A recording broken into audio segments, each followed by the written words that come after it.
زبردست ہے جنے بدبخت شراب دے نشیاں وچ میری وستی جھوک لٹائی ہے. میں وطن تے ون کے کیا کرنا ہے, میری کیڑی چیز بچائی ہے.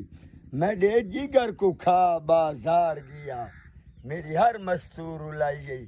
یہ رونا کھا میرے بیڑے دی وہ شام دفن کرائی. بڑا ذکر پاکاں دا اے نوکری ہے, ڈیوٹی ہے انہاں دی. ماشاءاللہ ماشاءاللہ. اشفاق احمد لکھتے ہیں کہ ایک سوال نے مجھے ہمیشہ بہت پریشان کیا کہ آخر مومن اور مسلم میں فرق کیا ہے. بہت سے لوگوں سے سوال پوچھا مگر کسی سے بھی کوئی تسلی بخش جواب موصول نہ ہوا. ایک دفعہ گاؤں سے گزر رہا تھا, دیکھا کہ ایک بابا گنے کاٹ رہا ہے.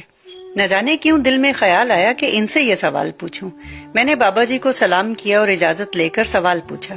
بابا جی نے تھوڑی دیر میری طرف دیکھا اور جواب دیا, پتر مسلمان وہ ہے جو اللہ کو مانتا